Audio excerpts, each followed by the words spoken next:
سلامي لقوم كرام. منار اسلامي رادیو د نړۍ په کچه په دینی او اخلاقی برخه کې د زده کړې تر ټولو غوره دقیقه او اسانه لار 931 د جمعې د احکامونه یو ده. کله چې یو کلی کې د جمعې منځ هغه کېږي نو دا ولا شرط نه دی چې باچا طرف نه اجازت وشي او که اجازت ونه شو نو منځ دلته نه کېږي، بلکې کله چې د جمعې شرطونه پوره شولو نو که باچا اجازت کړی او که نه کړی په دغه شان کلی کې او په دغه ځای کې به منځ کېږي. خو کله که په یو کلی کې یو ښار کې چې د یو ځای نه په ډېرو منځونو کې د جمعې منځ قایمېږي نو پکار ده چې اجازت د امام او دارنګې د عام باچا هغه اوسه موجودي. او بل دا چې د تکرار د جماعتونو چې مختلف ځایونو کې په یو ښار کې دغه جمع کېږي پکار ده چې کله حاجت او ضرورت موجودي. که دا موجود نو ډېرو جمعې منځونه کول په یو ښار کې دا مناسب نه دي، ځکه مقصود د جمعې نه د مسلمانانو اجتماع او ټولنه راجمع کېدل دي، د غیر ترمن محبت هغه زیاتېدل دي. د دې وجه نه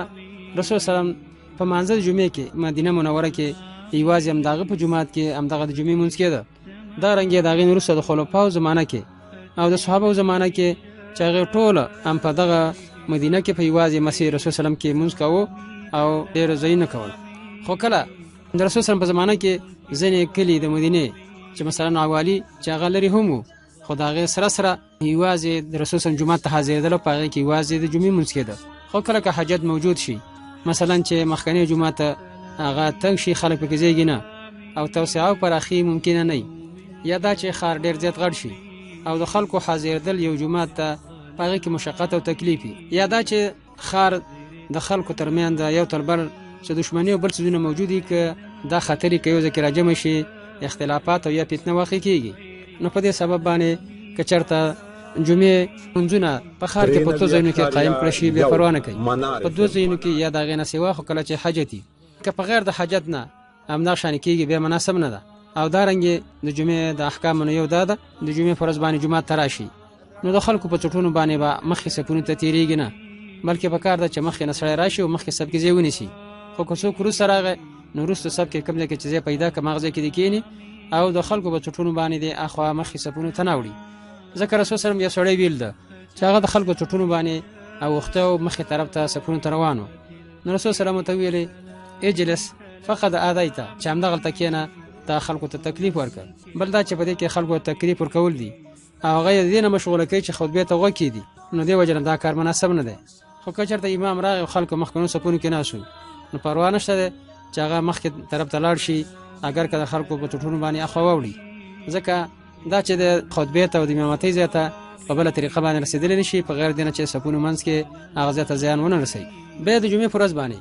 دا حرام دی او ناجایز دی چې یو سړی راشي او بل سړی د خپل ځای نه صف نه پاڅوي او دا په هغې کښېني، اگر که ماشوم هم وي ماشوم دی مخکې راغلی د ځای نیولی دی نو که غټ سړی راغی دا جایز نه ده چې ماشوم د دغه صف نه پاڅوي او دا په هغې کې کښېني، ځکه پیغمبر صلی الله علیه وسلم دې نه منع کړې ده ای یقیم الرجل اخاه فاجلس مکانه. پیغمبر صلی الله علیه وسلم دې نه منع کړې چې سړی هغه دا جایز نه دي چې یو بل ور د مجلس نه پاڅوي چې دا د هغه په ځای باندې کښېني.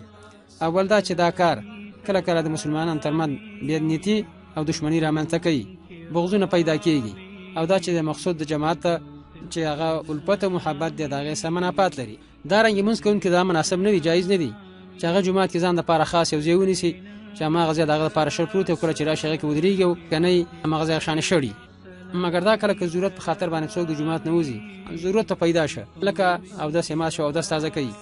او بېرته هم د خپل ځای ته راګرځي نو کله که هغه د خپل ځای ته راغی او همدا شان خالي و هغه له ډېر حقدار اگر که پس ته لګي څه مودې نه و،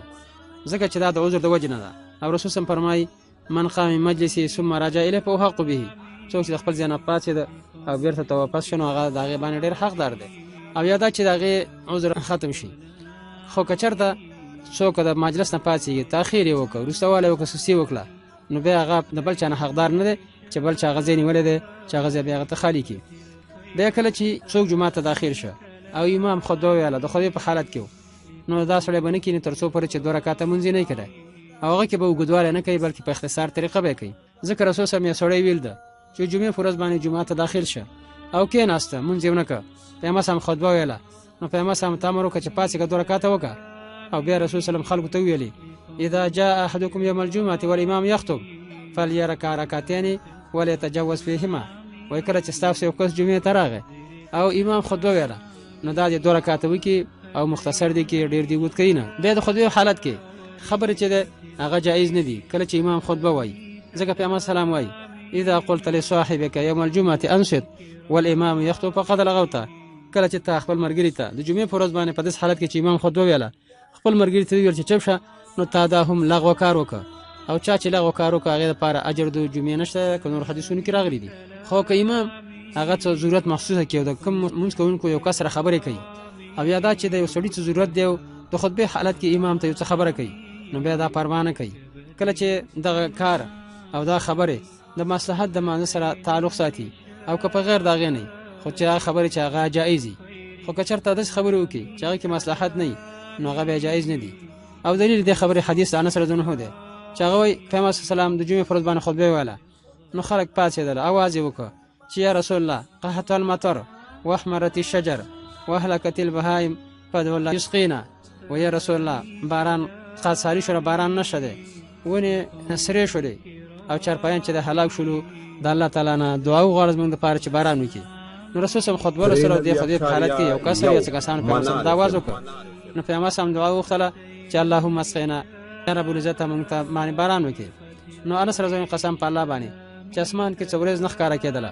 او چې پیغمبر سم دعا وکړه نو دا هغې څورز پیدا شوله، هغې باران وکړ. پیغمبر صلی الله علیه وسلم د منبر نه راکوز شو، مونځ یې وکړه. کله چې د جومات نه واپس کېده نو باران شروع شوی و، تر بلې جمعې پورې دا شان باران و. نو بلې جمعې چې پیغمبر منبر ته وخوت خطبه ویله خلکو ته بیا آواز وکړه چې تهدمت البیوت، کورونه ورانېدل، لارې قطع کړه شولې، د الله نه دعا وغواړه چې باران زموږ نه بند کړي. نو پیغمبر صاحب وخندلې او بیا ویلې اللهم حوالینا وعلی علینا، یا رب العزته زموږ اگر چاپېر باران وکړي موږ باندې باران ودرې. نو مدینه خالی کړه شوله، ګر چاپار باران کېده او په مدینه باندې نه ورېده او مدینه چې د امیر په شان یې ګر چاپېر ته باران و دا چې منځ یې خالي و. نو دا بل احکام شلو چې د جمعې په ورځ باندې کله د خطبې حالت په دې حالت کې نور خبرې مناسب نه دي، خو کله که ضرورت امام چاته خطاب یو خبره کولی شي او یا دا چې یو مقتدی امام ته یو خبره وکړي لکه دا شان خبرې چې د حدیث ذکر شولې. بل د جمعې په ورځ باندې کله که مقتدی هغه پرنجه وکړ نو دې له پکار دی چې الحمدلله په ورو سره پټ سره ووایي، خو که چېرته په زوره سره وویله او ګر چاپېر چې هغه واورېدله نو هغه له پکار نه دي چې هغې ته د هغې جواب ورکړي او داسې دعا ته وکړي چې یرحمک الله، ځکه دا خبرې دي او د خطبې په حالت کې خبرې کول منع دي. بیا کله چې خطبه شروع شوې نه وي نو د هغې نه مخکې خبرې کول د خلکو جایز دي. دارنګې خطبه چې ختمه شوه د هغې نه وروسته هم خبرې کول جایز دي، اگر که خطیب یا امام راغلی دی خو چې خطبه شروع کړې ده نو خبرې کول جایز دي. اگر که پس د اذان نه تر څو چې خطبه شروع شوې نه وي، دارنګې کله که خطبه ختمه شي نو د هغې نه وروسته خبرې کول هم څه پروا نه ساتي. او دارنګې که اوله خطبه ختمه شي امام غلی شي که په دا وخت کې چا خبره وکړه څه پروا نه کوي، ځکه پیغمبر صلی الله علیه وسلم دا حکم چې متعلق کړی دی چې په دې وخت کې خبرې نه کوي نو دا حالت یې بیان کړی چې کله امام خطبه وایي. خو غوره خبره دا ده چې په دغه حالت کې څوک خبرې ونه کړي، ځکه چې دا اوږدوالی ونه کړي او هسې نه چې امام خطبه شروع کړي او دوی خبرې دا شانې شروع وي. نو پکار ده چې په دغه وخت کې انسانان ځان غلی کړي او خطبې ته غوږ کېږدي. بیا کله کې امام د خطبې په حالت کې دعا شروع کړه نو بیا چې د باران دعا وغواړي یا بله دعا نو په دغه وخت کې هم خبرې جایز نه دي، ځکه دعا چې ده دا د خطبې سره متصله ده نو د هغې احکام اخلي. نو دا ځینې مسایل شو د جمعې متعلقه. دارنګې د جمعې په ورځ باندې کم کارونه سنت دي چې انسان یې وکړي. نو سنت طریقه هغه دا ده چې د جمعې لمانځه کې په اول رکعت کې سورت جمعه او په دویم رکعت کې سورت منافقون دا ولوستلی شي، ځکه رسول صلی الله علیه وسلم به کله کله د جمعې لمانځه کې په اول رکعت کې سورت جمعه او په دویم رکعت کې سورت منافقون دا لوسته. دارنګې دا هم جایز دي چې په اول رکعت کې سبح اسم ربک الاعلی دا سورتونه دي، په دویم رکعت کې هل اتاک حدیث الغاشیه، ځکه پیغمبر صلی الله علیه وسلم نه دا هم ثابت دي. او غوره دا چې کله انسان دا وکړي او کله دا شانې وکړي د خلکو د حالاتو مطابق او دا چې په هغې باندې په دې کې کوم یو باندې اسانتۍ او د رسول صلی الله علیه وسلم د تابعدارۍ په لحاظ باندې. بیا کله چې انسان د جمعې لمونځ وکړي نو د هغې نه وروسته د جمعې لمانځه نه وروسته سنت چې دي 2 رکعات دي چې انسان په کور کې وکړي، ځکه پیغمبر صلی الله علیه وسلم چې د جمعې لمونځ کړی دی کور ته تللی دی نو 2 رکعات په کور کې کړي دي، لکه د بخاري مسلم حدیث دی. خو کله 4 رکعاته چې کوي دا هم جایز دي، کله که جمعات کې لمونځ کوي پکار 4 رکعاته وکړي، ځکه رسول صلی الله علیه وسلم فرمایي اذا صلى احدكم الجمعه فليصلي بعد 4، کله چې ستاسو یو کس د جمعې لمونځ وکړه نو د هغې نه وروسته 4 رکعاته وکړي. نو ځینې علما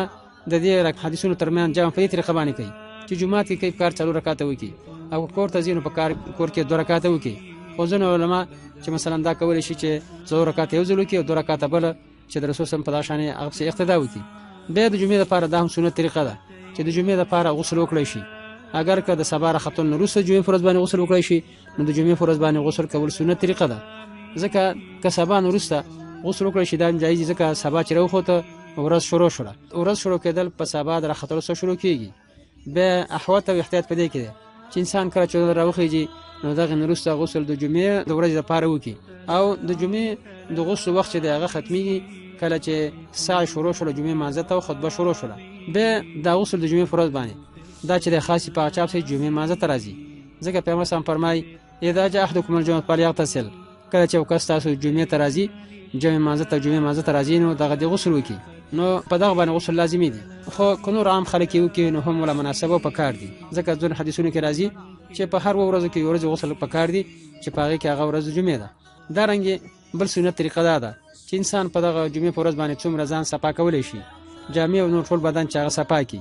ځکه رسول سلام هغه ویلي دي لا يغتسل رجل يوم الجمعه ويتطهر ما استطاع من طهر یو سړی د جمعې په ورځ باندې غسل نه کوي او ځان خانه پاکي څومره چې وس رسیږي نو د حدیثونو کې چې نور تنظیف د بدن هغه د غسل علاوه هم پکار دی چې هغه د بدن سبدبوي او نور څه هغه انسان زایل کې ودرې کی دا رنګ ورسره دا سنت طریقه ده چې عطر استعمال کی ځکه چې په حدیثو کې دا راغلي دي دا رنګ خیسته جامع او پاکي جامع واوندي ځکه پیغمبر صلی الله علیه وسلم هغه چې د جامع خیسته جامع نوې جامع د جمعې فرض او دا رنګ کله چې د لخر او مشران براتل د قبیلو مشران براتل وبدونه دا غي ملاقات وخت به خیسته جامع او تازه او نوې پاکي صفا جامع چې د غسل نو د جمعې په وخت کې هم د ډېر خلکو سره ملاقات ده په کار چې خیسته جامع او صاف جامع انسان واغوندي دا رنګ بل سنت طریقه ده چې انسان د جمعې مانځه ته دوخت لاړ شي ذکر رسول الله فرمایي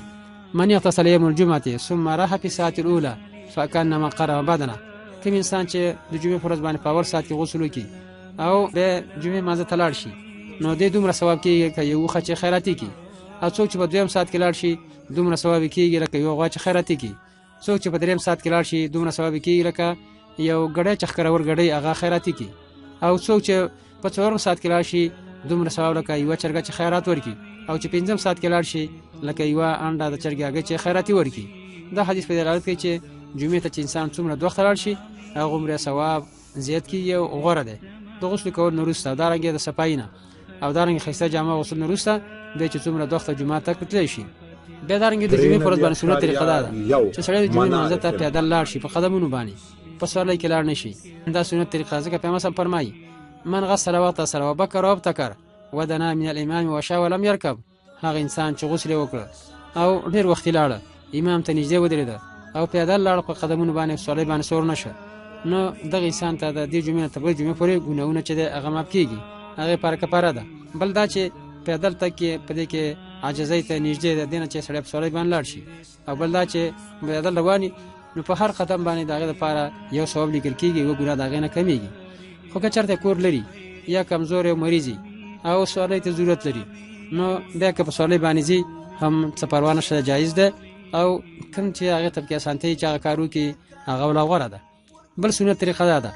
چې امام د جمعې فرض باندې څومره چې وس رسیږي راشي امام ته نږدې کینی ځکه پیغمبر سموي چې ودانا من الامام سړی غسل کې به راشي امام ته نږدې کینی او کله چې رسول سم ځنه خلک ویل چې هغه د جمعه اخرنۍ برخو کې ناستله او مخکې نه راتله نو رسول سلام ته ویلي لا يزال قوم يتاخرون حتى يؤخرهم الله ځنه خلک همیشه ځان وسکي ته دې چې الله تعالی به همداسې ورسته کی بل د جمعې فرض باندې سنت طریقه ده چې انسان د جمعې فرض باندې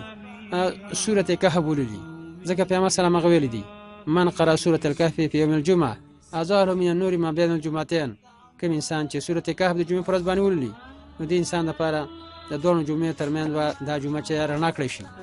دا رنګ دا سنت طریقه ده چې جمعې فرض باندې انسان ډېر دعاګانې وغواړي ځکه رسول سلام فرمایي